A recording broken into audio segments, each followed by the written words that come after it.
নমস্কার বন্ধুরা, নতুন রেসিপিতে আপনাদের স্বাগত। আজকে আমি আবার একটা অন্যরকম রেসিপি নিয়ে এসেছি। আজকে আমি করে দেখাবো সোয়া বিরিয়ানি। সোয়াবিন দিয়ে বিরিয়ানি করব। তার জন্য নিয়েছি বিরিয়ানির চাল 1.5 কেজি নিয়েছি। আমি এটা 1 ঘন্টা আগে ভিজিয়ে রেখেছিলাম, আর ভিজে গেছে, ভালো করে ধুয়ে নিয়েছি। সেদ্ধ করে নিয়েছি আলু, সোয়াবিন ভিজিয়ে রেখেছি, এখন 250 সোয়াবিন আছে। আর এখানে আছে বিরিয়ানি মশলা, আতর, গোলাপ জল, কেওড়া জল, কাশ্মীরি লঙ্কার গুঁড়ো, টমেটো সস, চিনি, নুন, ঘি, গরম মশলা। আর এখানে গোটা গরম মশলা আছে, গোটা জিরে, গোটা গরম মশলা, তেজপাতা। আর এখানে দুধে কেশর ভিজিয়ে রেখেছি। বেরেস্তার জন্য এখানে পেঁয়াজ কেটে রেখেছি। আর এই মিক্সির জারে পেঁয়াজ, আদা, রসুন একসঙ্গে পেস্ট করে নিয়ে এসেছি। আর সাদা তেল, হলুদ গুঁড়ো, লঙ্কা গুঁড়ো, জিরে গুঁড়ো। এখানে আছে মশলা। আমি উনুন ধরিয়ে আগে বিরিয়ানি ভাতটা করে নেব। তার জন্য আমি এখানে জল বসিয়ে দিয়েছি, জল গরম হয়ে গেছে। এখানে দিয়ে দেবো আমি এই গোটা মশলা, যেমন গোটা জিরে, তেজপাতা, গোটা গরম মশলা একসঙ্গে দিয়ে দেবো। আর দিয়ে দেবো ভিনিগার।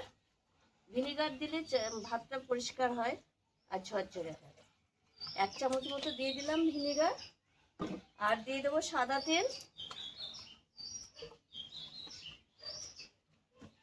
আর স্বাদ মতো লবণ দেব।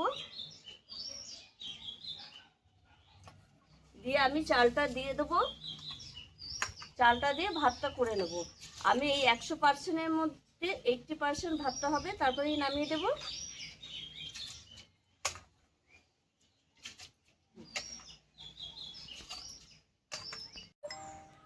এই দেখুন বন্ধুরা, ভাতটা হয়ে গেছে।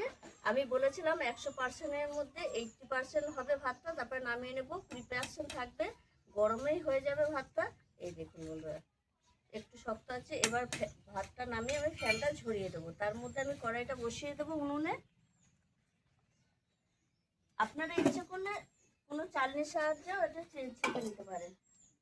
আমি এটা ফ্যানটা ভাত যেমন ঝরা সেরকম ঝরিয়ে দেবো।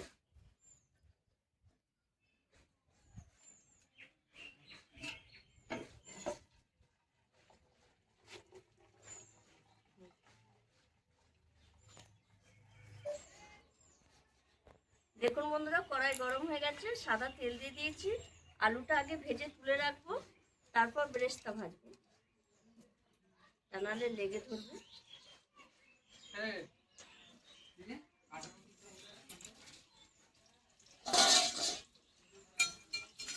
এটা আমি নুন হলুদ এখন কিছুই দেবো না।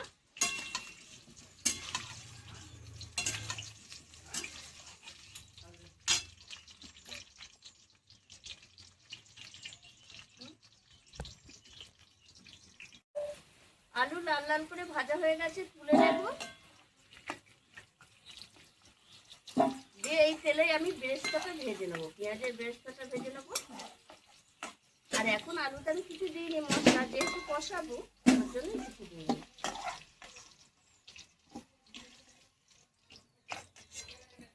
এই তেলে এবার আমি পেঁয়াজের বেরেস্তা ভেজে নেবো।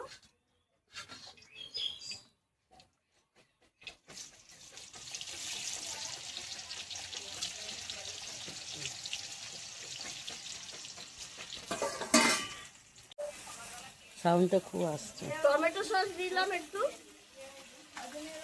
স্বাদ ব্যালেন্সের জন্য চিনি। এখানে একটু গোলাপ জল দেব।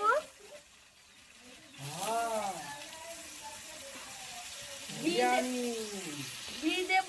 এই তো দেখ, তো হচ্ছে না, ধরেছে তো। হ্যাঁ দেখ দেখ, শুধু আমি ধরে আছি। সব কিছু দিয়ে মশলাটা একটু কষিয়ে নেবো ভালো করে। হচ্ছে। হ্যাঁ, মশলা কষা অবধি অপেক্ষা করব।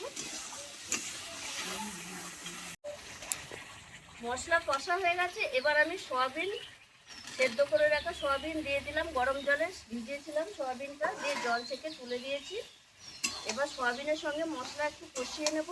এর সঙ্গে আমি আলুও দিয়ে দেবো, তাহলে খেতে ভালো লাগবে, আলুটাও খেতে ভালো লাগবে। একটু কষিয়ে নেব।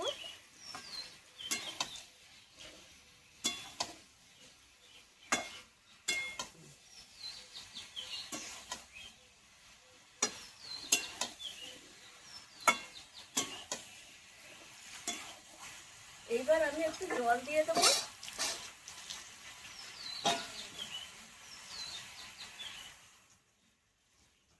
অল্প অল্প অল্প ঝোল থাকবে, দিয়ে নামিয়ে দেবো। এই দেখুন বন্ধুরা, এরকম কষানোতেই থাকবে। এইটা থাকলে আমি যে বিরিয়ানিটা যে উনুনের দমে বসাবো তাহলে ঠিকঠাক হয়ে যাবে। এই দেখুন কত সুন্দর হয়েছে।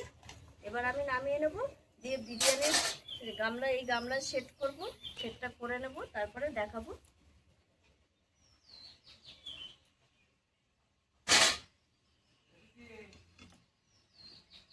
নামিয়ে নেব।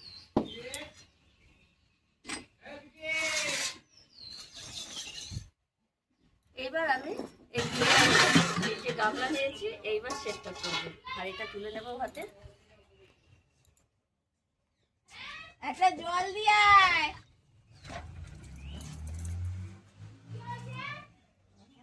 গেল, জলটা নিয়ে যাবে, কি করতে নিয়ে যাবে। দেখুন ভাতটা কিন্তু একবারে ঝরঝরে গেছে। এবার আমি অল্প অল্প করে দিয়ে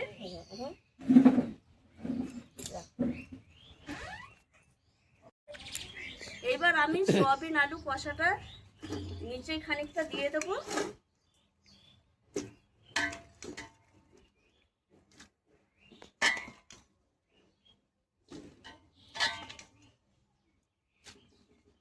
এইবার আমি রাইসের ভাতটা দেব, এইভাবে দিয়ে দেবো।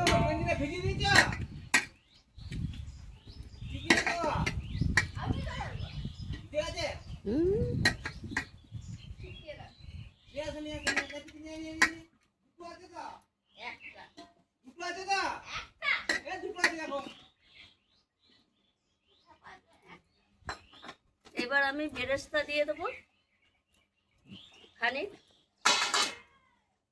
চিনি, ঘি,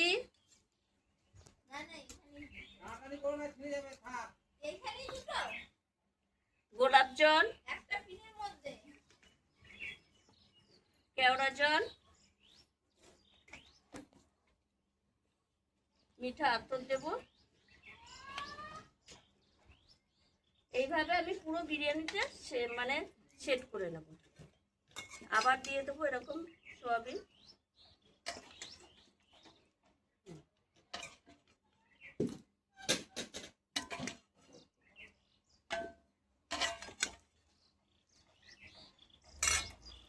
আবার রাইসের চালটা দেবো।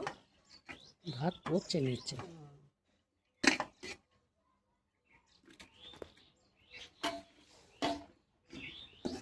লাস্টে আমি কেশরের জলটা লাস্টে দিয়ে দেবো, কেশর দুধ দিয়ে ভেজানো কেশরের। এইভাবে আমি সেটটা করে নেব।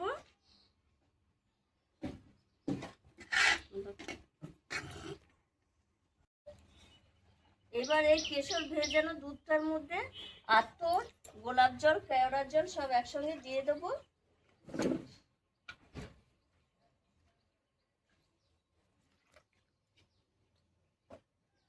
আগে ঘি দিয়ে দেবো।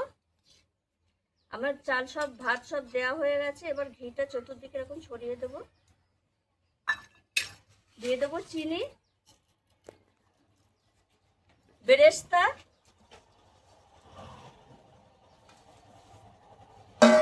বিরিয়ানি মশলা,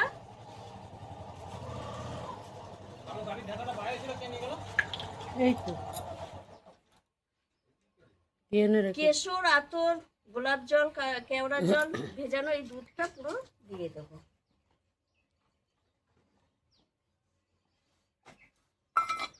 এইবার আমি এখানে একটা চাপ ঢাকা দিয়ে দেবো। আপনারা ইচ্ছে করলে একটা ন্যাকড়া দিতে পারবেন, কিন্তু এটা আমার একদম চাপ সেট ঢাকা, ওর জন্য আমার কিছু দিতে হবে না। আর এর উপরে এরকম একটা নোড়া চাপিয়ে দেবো, দিয়ে আমি উনুনে দমে বসিয়ে রাখবো 15 থেকে 20 মিনিট।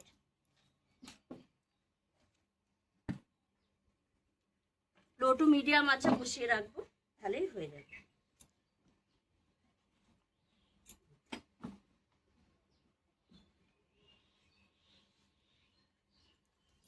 এরকম হতে থাক 15 থেকে 20 মিনিট। দেখুন বন্ধুরা, আমি 20 মিনিট মতো এরকম দমে রেখে দিয়েছিলাম, আর দেখুন হয়ে গেছে বিরিয়ানিটা। এবার আমি নামিয়ে দেখাবো। শুধু অসাধারণ। গন্ধটা যা আসছে না, দেখতেই পাচ্ছেন যে হয়ে গেছে। আর কত সুন্দর হয়েছে, একটু তুলে দেখাচ্ছি। এই দেখুন বন্ধুরা, এই দেখুন আলু সয়াবিন একদম সব ঠিকঠাক আছে। দেখুন বন্ধুরা, কালারটা দেখুন, আমি কোনো কালারও ব্যবহার করিনি, হলুদও ব্যবহার করিনি, তার সাথে কত সুন্দর হয়েছে দেখুন। সোয়াবিন দিয়ে বিরিয়ানি। যারা মাছ মাংস ডিম খেতে চায় না তাদের জন্য এইভাবে একবার সোয়াবিন আলু দিয়ে বিরিয়ানি করে দেবেন, অসাধারণ লাগে। আর এমনি কোনো অংশে কম লাগে না মাংসের বিরিয়ানি বা চিকেন বা মটনের বিরিয়ানি থেকে। অসাধারণ একটা গন্ধ আসছে, মনে হচ্ছে এখনই খাই। আর কত সুন্দর হয়েছে দেখুন। আপনারা এইভাবে একবার বাড়িতে যারা মাছ মাংস ডিম খান না তাদের বিরিয়ানি করে দেবেন, মন খুশি হয়ে যাবে। আর আমার এই ভিডিওটা যদি আপনাদের ভালো লেগে থাকে তাহলে লাইক করবেন, শেয়ার করবেন, সাবস্ক্রাইব করবেন। আবার দেখাবে আগামী ভিডিও।